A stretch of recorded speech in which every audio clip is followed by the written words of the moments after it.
El aire en la vasta villa romana era pesado, no solo por el calor del Mediterráneo, sino por el peso de las miradas silenciosas. Imagina, por un momento, no ser dueño de tu propio nombre, de tus movimientos, ni siquiera de la dirección de tus miradas. Imagina ser la sombra constante de una dama de la alta sociedad romana, un hilo fundamental en el tejido de su existencia y, sin embargo, invisible. No éramos meros sirvientes, éramos los guardianes de su ritmo, los protectores de su honor y sobre todo los espejos mudos que reflejaban su estatus. Cada día era una danza coreografiada en un escenario de mármol y mosaicos, donde un paso en falso no significaba solo una reprimenda, sino una mancha en el honor de la domina, la señora de la casa. El mundo comenzaba antes del amanecer. Mientras la ciudad aún dormitaba envuelta en una bruma azulada, nosotros, los asistentes personales, ya estábamos en pie. El primer susurro del día no era una palabra, sino el sonido de las sandalias sobre el frío suelo de piedra. El silencio era la primera regla, la más sagrada. Nuestros pasos debían ser tan ligeros como el aleteo de una polilla. Nuestra respiración, un ritmo controlado. La luz de una lámpara de aceite proyectaba sombras danzantes en las paredes, iluminando los rostros solemnes de los antepasados pintados en los frescos. Ellos observaban, eternos vigilantes de una línea de sangre que nosotros servíamos, pero a la que nunca perteneceríamos. La preparación de la dómina era un ritual tan complejo y lleno de significado como cualquier ceremonia religiosa. No se trataba simplemente de vestirla, sino de armarla para la batalla social que era cada día en la Roma imperial. Su dormitorio, el cubículum, era un santuario. Al entrar, uno debía hacerlo con la cabeza inclinada, los ojos bajos. El contacto visual directo era un acto de insolencia, un desafío a la autoridad que podía ser castigado severamente.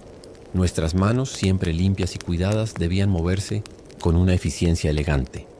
Cada pliegue de su estola, cada ajuste de su palla, cada broche de oro que aseguraba la tela sobre su hombro debía ser perfecto. Pero la ropa era solo el principio. El peinado era una arquitectura de estatus. Las donas y los rizos elaborados que vemos en las estatuas no eran solo cuestión de estética, eran declaraciones de poder y riqueza. Requerían horas de trabajo minucioso con agujas para el cabello, horquillas y una compleja red de postizos. Nosotros, sus asistentes, debíamos ser artistas e ingenieros. Un tirón involuntario, un rizo que se deshacía, no era un simple error de peluquería. Era una afrenta a su dignidad, una vergüenza que ella cargaría todo el día frente a sus pares. El sonido del peine de marfil deslizándose por su cabello era el único sonido permitido, un susurro rítmico en la quietud de la mañana. La regla de la invisibilidad era absoluta. Debíamos anticipar cada necesidad antes de que surgiera. Un vaso de agua fresca debía aparecer en su mano justo cuando el calor empezaba a molestar. Un abanico de plumas de pavo real debía agitarse con un movimiento suave y constante, creando una brisa artificial que era a la vez un lujo y un escudo contra los olores de la ciudad. Pero esta anticipación no podía ser obvia. No podíamos jadear por el esfuerzo, ni interrumpir sus pensamientos. Éramos como muebles, animados, presencias conscientes que debían fingir ser objetos. Escuchábamos conversaciones íntimas, confesiones, planes políticos, pero nuestros oídos ante sus ojos eran sordos. Nuestra memoria ante sus preguntas era un lienzo en blanco, a menos que se nos ordenara lo contrario. La comida era otro teatro de etiqueta. Durante las cenas, los convivia, no nos sentábamos a la mesa. Nos manteníamos en pie, inmóviles como estatuas, en la periferia de la luz de las antorchas. Nuestra tarea era observar el ritmo de la comida. Un plato debía ser retirado en el instante exacto en que ella colocaba su último bocado en la boca. La copa de vino, mezclada con la proporción exacta de agua, debía ser rellenada sin que su nivel bajara visiblemente. Cualquier derrame, cualquier tintineo de la jarra contra la copa rompía la ilusión de perfección y podía significar una mirada fulminante o, después, en la privacidad de sus aposentos, una reprimenda áspera. El manejo de sus emociones era quizás la tarea más delicada. La domina romana de clase alta vivía bajo una presión social inmensa. Su humor, sus caprichos, sus frustraciones no podían ser descargados en sus iguales. Nosotros éramos el dique de contención. Si estaba enfadada, nuestra expresión debía ser de serena comprensión, absorbiendo su ira sin devolverla. Si estaba triste, debíamos ofrecer un pañuelo de lino sin una palabra, reconociendo su dolor, pero sin atrevernos a compartirlo. Si estaba aburrida, debíamos tener listo un entretenimiento, leerle en voz baja de un papiro de poesía, tocar una melodía simple en la lira, o simplemente masajear sus sienes con aceites perfumados. Nos convertíamos en esponjas emocionales, absorbiendo la turbulencia de su mundo interior para mantener la fachada impecable de su mundo exterior. Y luego estaba la regla no escrita, pero omnipresente, de la despersonalización. Aunque pasábamos más tiempo con ella que su propio esposo, aunque conocíamos cada lunar en su espalda y cada suspiro de su corazón, la intimidad era una ilusión. Ella podía compartir un secreto contigo en la oscuridad de la noche y al día siguiente tratarte con la frialdad distante de un extraño si había visitas. No éramos amigos ni confidentes. Éramos instrumentos. Nuestros nombres a menudo eran reemplazados por genéricos. Chica, muchacho, o por el nombre de un sirviente anterior al que habíamos sucedido. Nuestra identidad se fundía con la función. Éramos el que peina, el que viste, el que acompaña. Pasaban las horas marcadas por la clepsidra y el cambiante ángulo de la luz del sol a través del impluvium. Un paseo por el foro requería una coreografía perfecta. Caminábamos a unos pasos detrás de ella, lo suficientemente cerca para acudir a su llamado, lo suficientemente lejos para no invadir su espacio. Nuestra mirada debía barrer la multitud en busca de cualquier amenaza o inconveniencia, pero nunca debía posarse en ella por demasiado tiempo. Si ella se detenía a hablar con un conocido, nosotros nos convertíamos en parte del paisaje, mirando al vacío, conteniendo la respiración para no llamar la atención. Era una existencia paradójica, ser el centro operativo de la vida de alguien y al mismo tiempo ser nadie. Al caer la noche, el ritual se invertía. El desvestir era tan ceremonial como el vestir. Cada joya era guardada en su cofre de ébano con manos reverentes. Cada capa de maquillaje, hecha de ingredientes como ocre y antimonio, era removida con suaves paños, humedecidos en agua de rosas. El silencio de la noche era aún más profundo. Las reglas no se relajaban, si acaso, se intensificaban, porque la oscuridad traía consigo vulnerabilidad y con ella una mayor exigencia de control. Finalmente, cuando ella se acomodaba en su lecho, rodeada de almohadas de plumas, nuestra última tarea era apagar la lámpara y retirarnos hacia la oscuridad, deslizándonos por la puerta sin hacer ruido, dejando que el sueño la reclamara. Y así, nuestro día terminaba donde había comenzado, en la penumbra y el silencio. Pero nuestra mente no descansaba. Repasábamos cada momento, cada gesto, cada palabra susurrada, buscando el error imperceptible, la falta que podría haber cometido. Porque la vida de un asistente personal no era una serie de tareas, sino una vigilancia perpetua. Una vigilancia no solo sobre los actos de la dómina, sino sobre uno mismo. Cada respiro, cada parpadeo, cada latido del corazón debía ser domado, puesto al servicio de una existencia que no nos pertenecía. El palacio era magnífico, sí, pero para nosotros, sus sombras, cada sala era un recordatorio de las reglas invisibles que gobernaban nuestros pasos y encadenaban nuestras almas a un designio ajeno.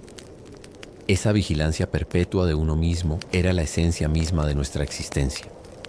No solo éramos guardianes de la dómina, sino también de nuestro propio ser, de nuestros instintos más básicos. Un estómago que rugía de hambre en un momento inoportuno podía ser interpretado como avaricia o falta de disciplina. Un suspiro de cansancio, una muestra de aburrimiento, eran grietas en la máscara de serenidad absoluta que debíamos llevar siempre puesta. Nuestras propias necesidades corporales, el hambre, el sueño, la necesidad de alivio, eran enemigos potenciales que debían ser administrados con estrategia militar, siempre en los momentos en que nuestra ausencia no fuera notada, en los breves interludios entre una ceremonia y la siguiente. La jerarquía entre los sirvientes era un mundo en miniatura, un microcosmos de la sociedad romana con sus propias leyes no escritas y sus tensiones silenciosas. El asistente personal de la domina ocupaba un lugar peculiar. No éramos los más fuertes, como los que cargaban las literas, ni los más especializados, como el chef o el contable. Pero nuestra proximidad a la fuente de todo poder nos concedía un estatus ambiguo y peligroso. Los otros sirvientes podían mirarnos con una mezcla de respeto y resentimiento, pues éramos los ojos y los oídos de la señora en los confines más ocultos de la villa. Un comentario casual nuestro, una observación inocente, podía determinar el destino de otro criado. Esta capacidad, sin embargo, no era un poder real, sino una carga más. Teníamos que navegar las traicioneras aguas de los celos y la envidia, asegurándonos de no crear enemigos que pudieran tender trampas para hacernos caer en desgracia. El conocimiento era a la vez nuestro escudo y nuestra potencial perdición. Conocíamos los secretos de la casa, las deudas ocultas, los amoríos discretos, las mentiras piadosas que la domina contaba a su esposo. Este conocimiento nos hacía valiosos, pero también nos convertía en un riesgo. Un asistente que sabía demasiado podía ser considerado un pasivo en tiempos de crisis. La tentación de usar esa información para beneficio propio, para obtener un favor o un mejor trato, era un demonio susurrante en el oído. Pero ceder a esa tentación era un juego mortal. La confianza, una vez rota, no se reparaba. El castigo no era solo el despido. Podía ser la venta a unas minas de sal o a una cantera, un destino que hacía que la vida de sombra en la villa pareciera un paraíso. La relación con los hijos de la domina añadía otra capa de complejidad. A veces éramos confidentes no oficiales de las hijas adolescentes, quienes veían en nosotros una figura neutral a la que podían contarle sus sueños y temores amorosos, sabiendo que sus palabras no llegarían a oídos de su madre, a menos que fuera absolutamente necesario. Otras veces éramos el blanco de la arrogancia y el desdén de los hijos jóvenes, que nos veían como un objeto más de su herencia, un ser inferior sobre el que podían ejercer su autoridad naciente. Recibir una orden contradictoria de un hijo caprichoso era un dilema diario. Obedecerlo y riscar contradecir los deseos no dichos de la madre, o desobedecerlo y ganarse la enemistad del futuro amo de la casa. Los viajes fuera de Roma eran una prueba de fuego para nuestra devoción y nuestra resistencia. La villa, con sus rutinas establecidas, era un entorno controlado. La carretera, en cambio, era el caos. Polvo, bandidos, caminos en mal estado, posadas infestadas de insectos. Cada momento fuera de los muros familiares era una amenaza potencial al bienestar y al estado de ánimo de la domina. Nuestra vigilancia debía redoblarse. Al preparar su habitación en una posada, había que revisar cada rincón, asegurarse de que las sábanas estuvieran limpias, quemar incienso para enmascarar los olores extraños, colocar sus objetos personales en el orden exacto en que ella los esperaba, creando un oasis de familiaridad en medio de lo desconocido. Durante el viaje en litera, nuestro oído debía estar afinado para captar cualquier cambio en su respiración o cualquier queja susurrada, para poder ordenar a los porteadores que se detuvieran o que modificaran su paso. La salud de la domina era nuestro campo de batalla más crítico. Un simple resfriado, un dolor de cabeza, eran eventos de estado mayor. Nos convertíamos en enfermeros silenciosos, preparando tisanas de hierbas según las recetas de la abuela, aplicando compresas frías en la frente, leyendo en voz baja para distraerla de sus molestias. El miedo no era solo a la enfermedad en sí, sino a que se interpretara como un descuido de nuestra parte. ¿Acaso la dejamos expuesta a una corriente de aire? ¿Fue el vino que servimos demasiado frío? La culpa era una sombra que nos seguía, lista para posarse sobre nuestros hombros ante el más mínimo contratiempo en su bienestar. Las festividades y recepciones, que para la familia eran momentos de alegría y esparcimiento, para nosotros eran operaciones militares. La casa se llenaba de invitados poderosos, cada uno con su propio séquito de sirvientes. Cada mirada era un juicio. Nuestra domina estaba en el centro de atención, y su apariencia, su comodidad, su elegancia eran el reflejo directo de nuestra competencia.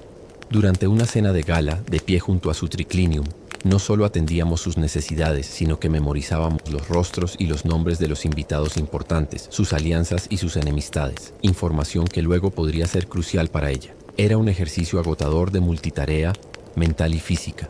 Servir, observar, recordar, anticipar.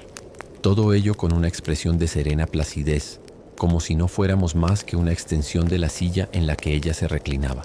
Y en medio de este mar de reglas y expectativas existía el raro, el precioso momento de quietud. Tal vez al final de un día excepcionalmente largo, cuando la domina, satisfecha con algún éxito social, se mostraba inusualmente tranquila. En esos instantes, mientras la luz del atardecer se filtraba dorada a través del compluvium, podía ocurrir un milagro. Un comentario casual dirigido a nosotros no como a un sirviente, sino como a un ser humano. Una pregunta sobre nuestra opinión de un poema, o un simple «has trabajado bien hoy». Esas migajas de reconocimiento, esos destellos fugaces de conexión, eran más valiosos que cualquier moneda. Eran el bálsamo que curaba por un instante las heridas invisibles de la servidumbre. Nos recordaban que bajo la máscara del siervo aún latía un corazón, una mente. Eran el peligroso y necesario combustible que nos permitía levantarnos al día siguiente y volver a empezar la danza silenciosa, cargando con el peso no de las piedras, sino de las expectativas invisibles que construían y sostenían el mundo de luces y mármol en el que vivíamos, sin ser parte de él. Esa danza silenciosa se extendía más allá de los muros de la villa, hacia el corazón mismo de la sociedad romana, el espacio público. Acompañar a la Domina en sus visitas o en sus paseos por el foro era como actuar en el teatro más grande del mundo, donde cada transeúnte era un espectador potencial y cada mirada un juicio.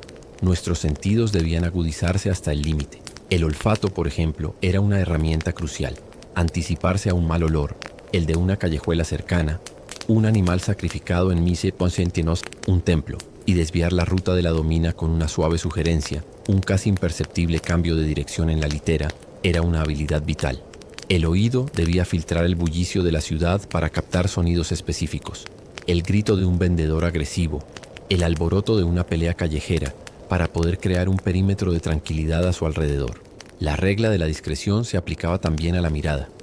En público, nuestra mirada debía ser amplia, panorámica, escaneando el entorno en busca de amenazas, pero nunca, jamás, debía posarse en otra persona de alto rango por demasiado tiempo, y mucho menos en sus sirvientes. Un cruce de miradas con el asistente personal de otra matrona podía ser interpretado como una conspiración. Observar con curiosidad a un magistrado o a un senador era una falta de respeto. Nuestros ojos eran para vigilar, no para curiosear. Aprendíamos a ver sin realmente ver, a procesar la información necesaria para nuestra función mientras despersonalizábamos al resto de la humanidad que se movía a nuestro alrededor. Éramos los ojos deshumanizados de la Domina, y como tales no podíamos permitirnos el lujo de la curiosidad humana. La gestión de sus pertenencias era una ciencia en sí misma. Cada joya, cada prenda, cada frasco de perfume o cosmético tenía una historia y un valor que iban más allá de lo monetario. Un collar de perlas podía ser un regalo de su esposo en el nacimiento de su primer hijo. Un anillo de amatista, una herencia de su madre. Conocíamos estas historias. Saber qué joya era apropiada para cada ocasión, una visita al templo, una cena informal, una reunión con el esposo para discutir la dote de una hija, era fundamental.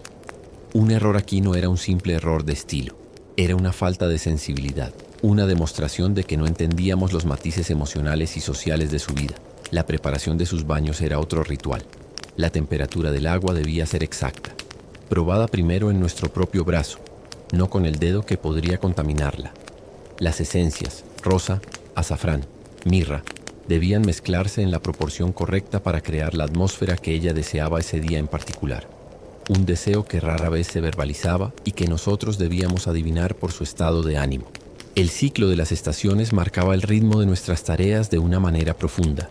En el calor sofocante del verano, éramos los guardianes de su frescura, asegurándonos de que los ventiladores de plumas se movieran constantemente, que su ropa fuera de los lienzos más ligeros, que su bebida estuviera siempre fresca, a menudo enfriada con nieve traída de las montañas y almacenada en pozos profundos.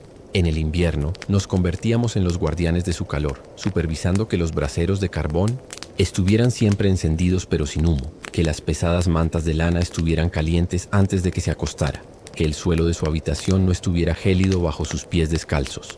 Nuestra existencia era una lucha constante contra las molestias elementales de la naturaleza, una batalla silenciosa para crear una burbuja de comodidad perfecta e ininterrumpida alrededor de ella.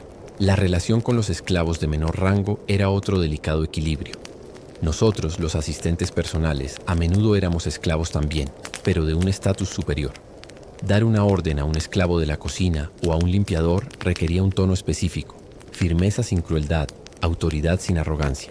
Demasiada dureza podía generar resentimiento y sabotaje silencioso. Una túnica accidentalmente mal planchada, un plato servido un poco más frío de lo debido.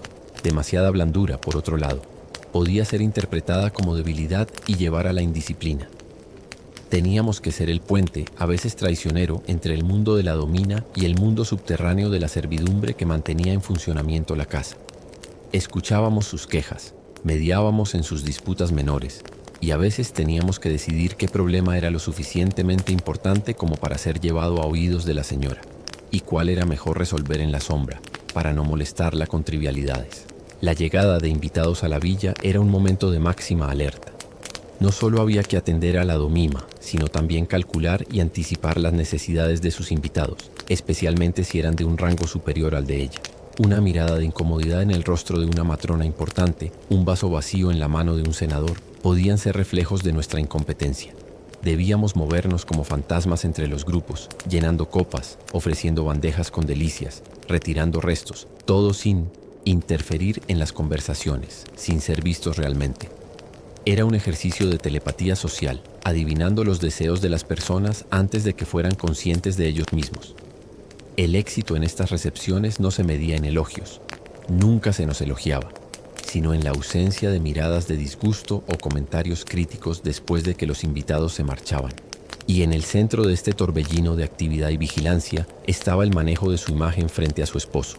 El paterfamilias, el señor de la casa, era una figura a menudo distante, pero su opinión sobre su esposa, y por extensión sobre su séquito, era fundamental. Nuestra tarea era ayudar a presentar a la domina como la matrona perfecta, serena, bella, eficiente, una digna representante de su linaje y un complemento ideal para su poder. Esto significaba asegurarse de que siempre estuviera impecable, cuando él estuviera presente, de que sus hijos se vieran bien cuidados y educados en su compañía, de que la casa emanara un aura de orden y armonía bajo su supervisión indirecta. Cualquier fallo en esta fachada podía tener repercusiones en su relación, y la culpa invariablemente recaería en los sirvientes que la rodeaban. Nos convertíamos así en los arquitectos invisibles de la armonía conyugal, una responsabilidad inmensa que pesaba sobre nuestros hombros como una losa de mármol, silenciosa e incuestionable. Esa losa de mármol, la responsabilidad silenciosa, se hacía más pesada en los días de fiesta religiosa. La domina no solo era una matrona de la sociedad, sino también una sacerdotisa de la vida doméstica. Su participación en los ritos avesta, a los lares del hogar o a los antepasados, los manes, era una parte esencial de su rol. Y nosotros, sus sombras, éramos parte integral de ese teatro sagrado. Antes de un sacrificio, por ejemplo, nuestra tarea era asegurarnos de que su vestimenta blanca estuviera inmaculada, que las guirnaldas de flores para su cabeza estuvieran frescas y fragantes, que la canastilla con las ofrendas, granos de trigo, un poco de vino, una moneda, estuviera preparada con precisión ritual. Un error en la preparación no era solo una negligencia, podía interpretarse como un mal presagio, una ofensa a los dioses que podía atraer la desgracia sobre la casa. La carga de la piedad familiar, por tanto, también recaía sobre nosotros. El mundo de los sueños y los presagios era otro territorio que debíamos navegar con cuidado. Los romanos de la alta sociedad otorgaban una importancia profunda a los sueños. Un sueño perturbador de la domina podía arruinar su estado de ánimo durante días y alterar todos sus planes. A veces en la intimidad de la mañana nos relataba fragmentos de estas visiones nocturnas, un pájaro negro, un río crecido, un muro que se derrumbaba.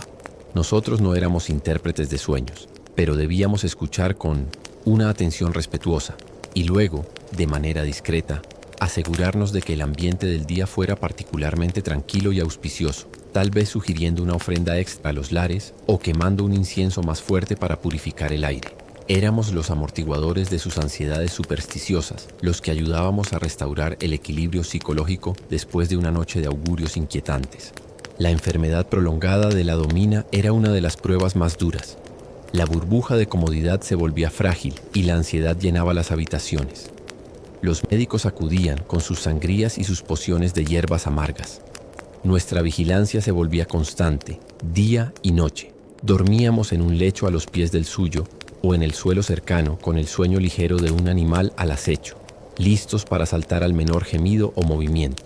Administrábamos las medicinas, limpiábamos el sudor de su frente, la ayudábamos a beber sorbos de caldo.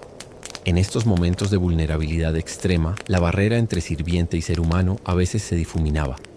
Podía agarrar nuestra mano con fuerza en un momento de dolor, o susurrar un agradecimiento genuino con la voz quebrada por la fiebre. Era una intimidad profunda y agridulce, forjada en el sufrimiento que creaba un vínculo peculiar. Pero sabíamos que una vez recuperada, el muro volvería a levantarse. La matrona retomaría su lugar y la sombra el suyo. Aquel momento de conexión humana se guardaba como un tesoro secreto en el corazón, un recuerdo que alimentaba el alma en los días más grises de la servidumbre. El paso del tiempo lo marcábamos nosotros en su cuerpo y en su rostro. Éramos los primeros en notar la primera cana en sus sienes, la fina línea que se formaba en la comisura de sus labios. Nuestra tarea entonces evolucionaba sutilmente. Los cosméticos, que antes resaltaban una belleza natural, ahora se empleaban para disimular los estragos de los años. Los peinados se volvían más complejos, a veces para ocultar un adelgazamiento del cabello. Nuestras manos, al aplicar los ungüentos y las pinturas, lo hacían con una delicadeza aún mayor, como si con nuestro tacto pudiéramos contener, aunque fuera simbólicamente, el implacable avance del tiempo.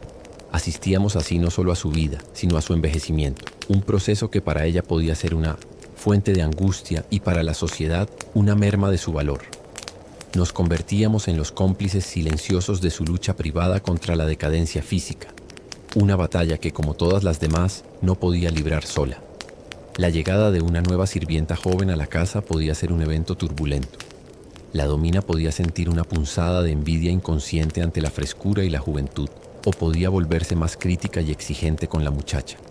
Nuestra tarea, como asistentes, senior, era adiestrar a la nueva llegada, enseñarle las reglas no escritas, el lenguaje silencioso de la casa, pero también teníamos que manejar los celos que la domina pudiera sentir, asegurándonos de que nuestra lealtad no fuera cuestionada.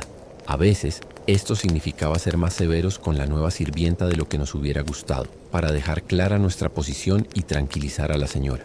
Era un juego cruel de lealtades, donde la compasión a menudo tenía que ser sacrificada en el altar de la supervivencia propia. Y en medio de este intricado tapiz de obligaciones existían los pequeños actos de rebelión silenciosa, los únicos que podíamos permitirnos. Tal vez era dejar una ventana ligeramente abierta para sentir una brisa fresca que a nosotros nos gustaba, sabiendo que a ella no le agradaba. O tal vez era saborear un resto de un manjar exquisito que iba a ser desechado, un placer furtivo que nos recordaba nuestro propio paladar. O quizás el acto de rebelión más profundo era en la intimidad de nuestra mente, donde guardamos nuestros propios recuerdos, nuestros propios sueños, nuestro verdadero nombre, el que nadie en la villa usaba ya.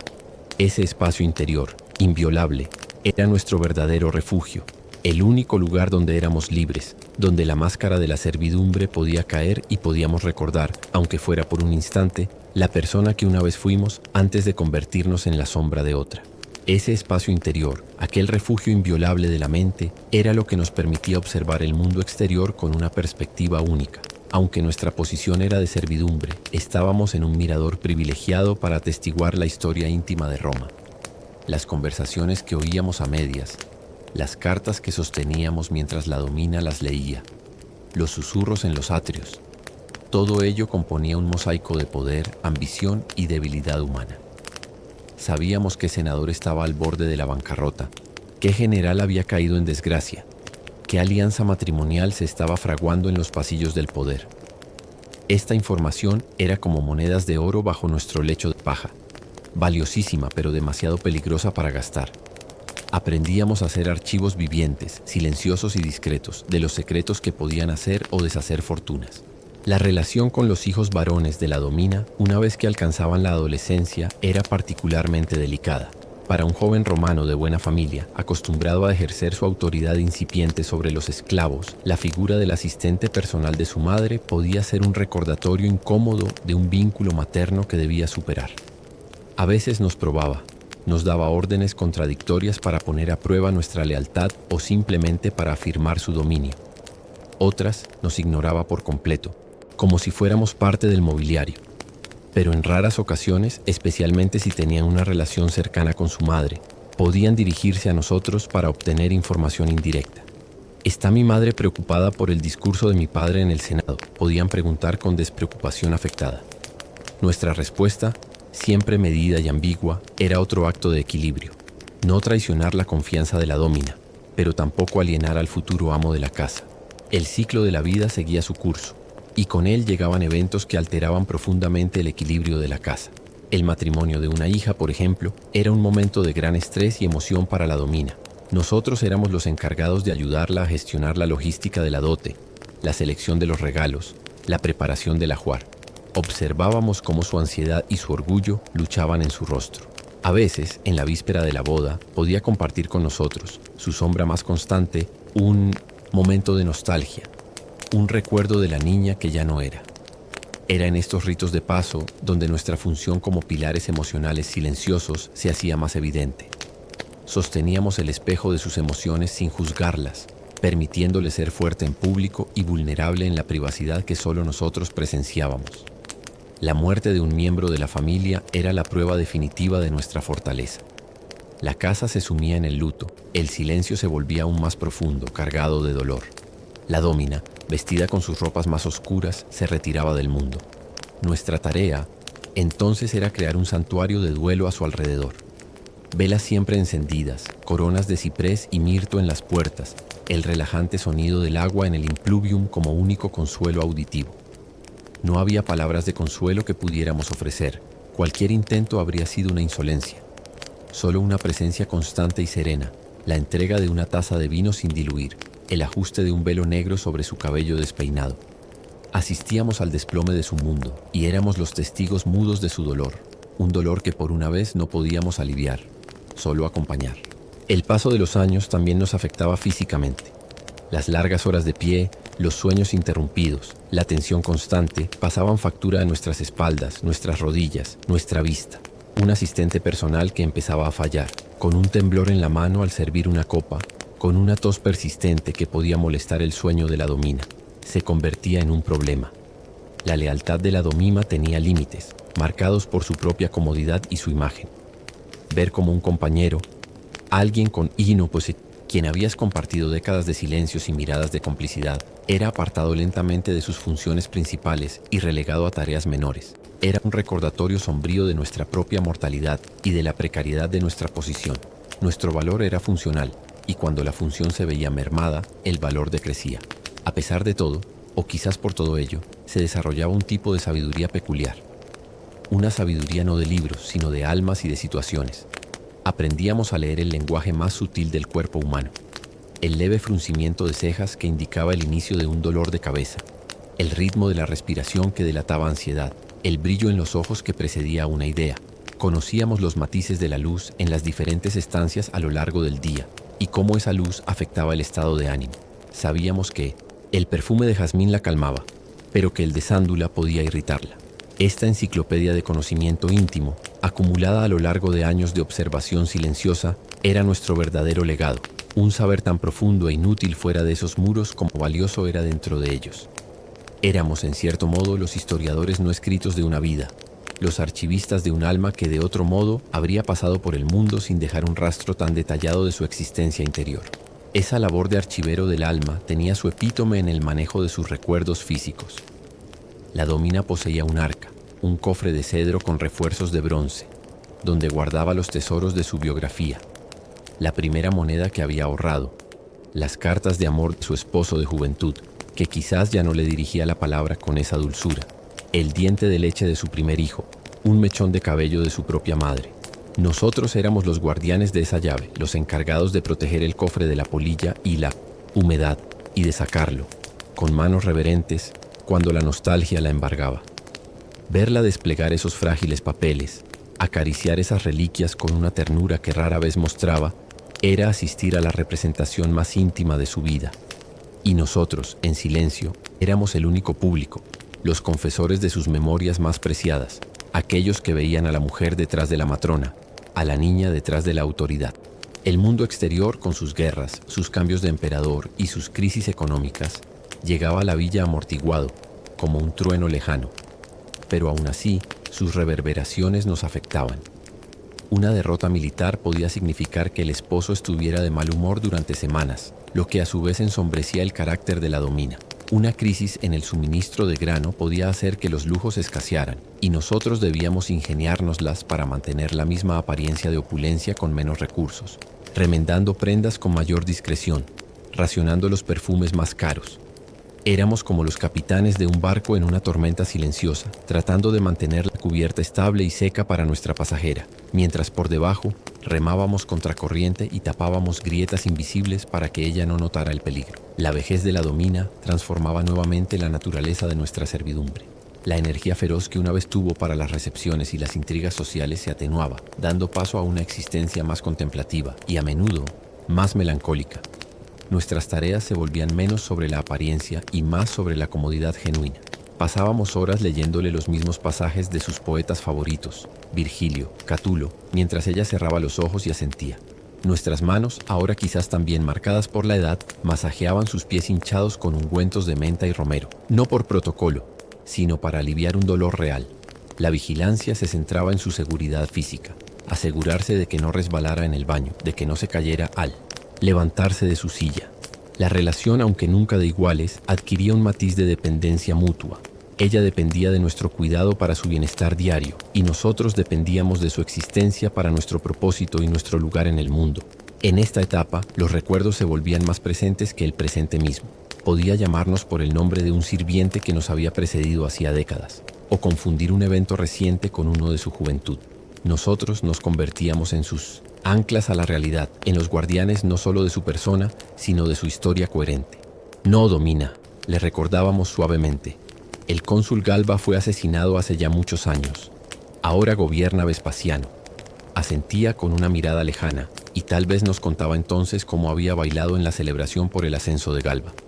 Nuestra función era entonces ser el hilo que cosía los pedazos dispersos de su memoria, ayudándola a mantener intacta la narrativa de su propia vida.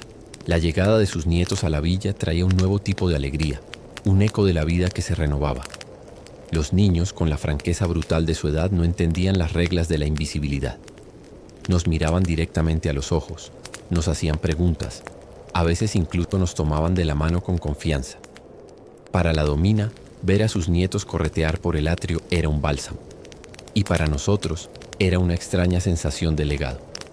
Habíamos ayudado a criar a sus hijos, y ahora, indirectamente, éramos parte del entorno que moldearía a la siguiente generación.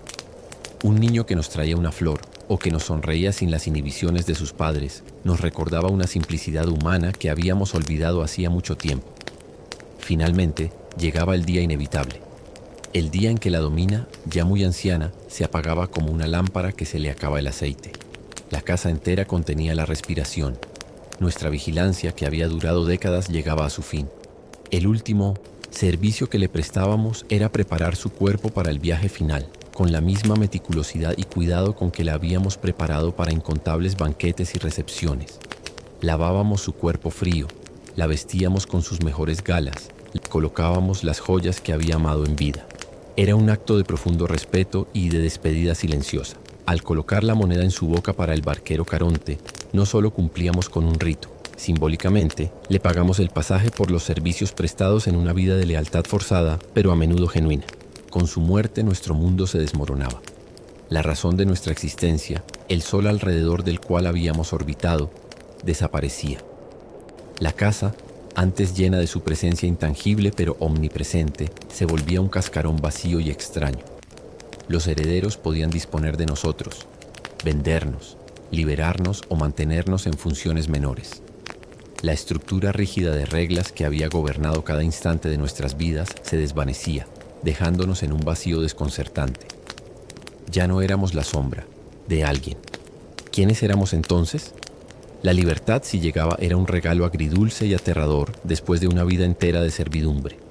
La danza había terminado y el silencio que quedaba era por primera vez solo nuestro. Ese silencio, por primera vez propio, era el territorio más desconocido que habíamos enfrentado.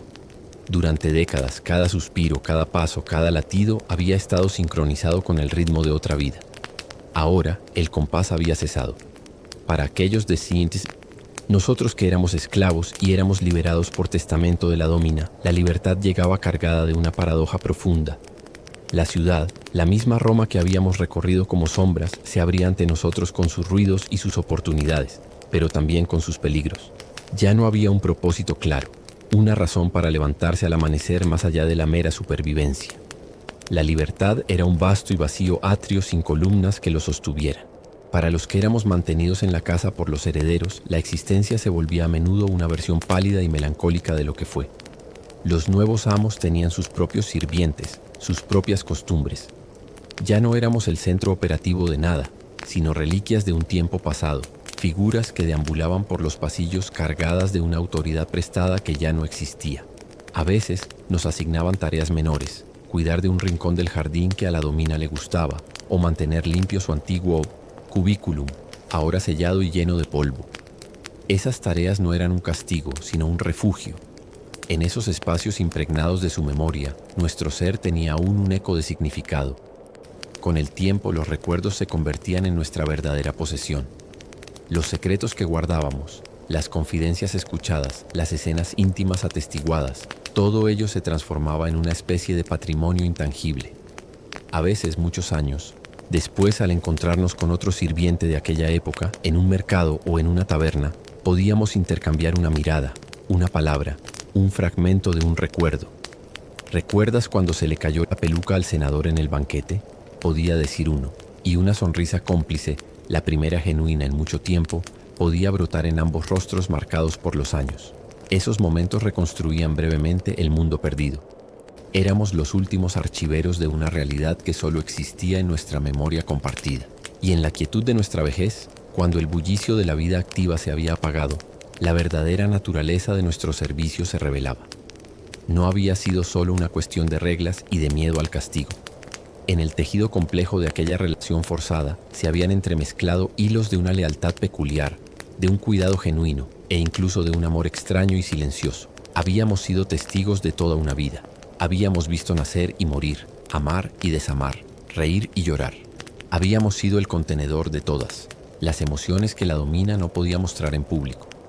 En cierto modo la habíamos conocido más profundamente que nadie, quizás incluso más que ella misma. Esta intimidad extrema, aunque nunca reconocida, nos había moldeado. Nos había enseñado una paciencia sobrehumana, una capacidad de observación que rayaba en lo psíquico y una resiliencia emocional que era nuestro verdadero legado. Habíamos aprendido a encontrar una profunda dignidad en la entrega total, a comprender que el servicio, incluso el más exigente, podía ser una forma de arte silenciosa. El palacio, con sus reglas opresivas, había sido también nuestro monasterio, nuestro campo de entrenamiento para el alma. Así, al final del camino, la pregunta, ¿por qué era tan molesto ser el asistente personal de una dama rica?, encontraba su respuesta no en la lista de tareas o prohibiciones, sino en la profunda paradoja de la existencia. Era molesto porque te despojaba de todo lo que eras para fundirte con la vida de otro. Era agotador porque la vigilancia era constante y el margen de error nulo. Era emocionalmente desgarrador porque te acercaba tanto al fuego de otra alma que te quemabas, sin derecho a mostrar las cicatrices. Pero también, en su manera severa e implacable, te otorgaba un conocimiento único sobre la naturaleza humana, la fugacidad del poder, la belleza de los pequeños rituales y la quietud que se encuentra en el centro mismo de la tormenta. Haber sido una sombra nos enseñó al final a valorar la luz propia, por tenue que fuera, y en el gran tapiz de la historia, mientras los emperadores hacían guerra y los senadores debatían, nuestra historia silenciosa de servicio y observación se tejía con hilos de seda y de acero, una narrativa tan esencial y efímera como el susurro de unas sandalias sobre el mármol al amanecer, un sonido que, una vez desaparecido, solo perdura en el eco de la memoria, como un rumor de una Roma que ya no existe.